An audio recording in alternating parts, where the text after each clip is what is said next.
journalism, and overview. We are a society that craves information, but we are busy people and we don't want to have to search for what we need.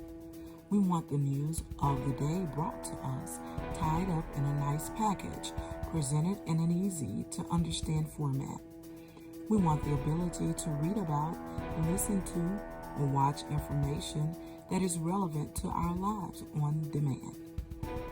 We want it at our convenience. We don't want to have to wait for it.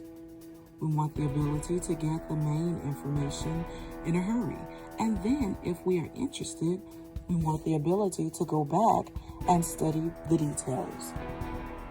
We want the ability to pick out the information we want to know about and discard the rest. We want our news departmentalized and compartmentalized. We want to know that the information we are presented is accurate and complete. The many functions of the media.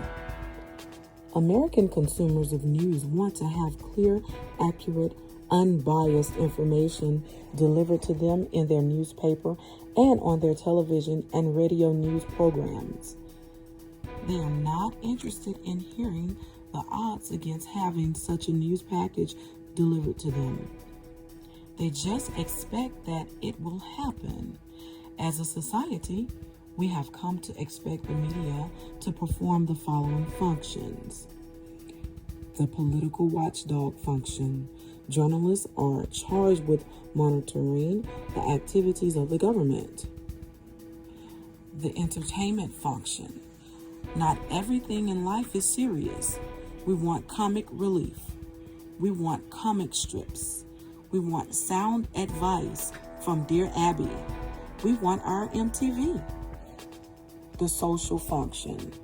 Newspapers and broadcast news provide Americans with topics to talk about over the back fence, at the office water cooler, over coffee at Starbucks.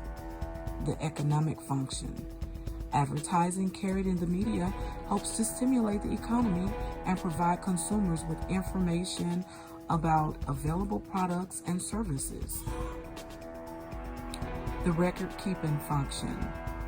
Through the records kept by the news media, we know who is born, gets married, gets divorced, dies, who won the game, what political candidates said what interesting and outrageous things, and what celebrities wore to the Oscars. We are a society that has been formed on the basis of freedoms granted in the U.S. Constitution and its amendments. And as a society, we have come to expect the nation's news media will deliver what we expect them to deliver. And most of the time, we are not disappointed. The First Amendment. Congress shall make no law respecting an establishment of religion or prohibiting the free exercise thereof, or abridging the freedom of speech or of the press, or the right of the people peaceably to assemble and to petition the government for redress of grievances. It was no accident that these words were the first in what would become the Bill of Rights. The First Amendment to the U.S. Constitution guarantees that U.S. citizens will have the right to our own belief systems, which can be based on religious faith or not. And we have the right to express ourselves based on those beliefs. We have the right to speak out and write about issues of importance, whether or not those views are popular. We have the right to assemble together, not just for religious purposes, but for any lawful purpose. And if we do not like how the government is running our business, we have the right to call our nation's leaders to task for what they are doing or not doing. The First Amendment guarantees that government cannot interfere in the business of gathering, reporting and disseminating the news.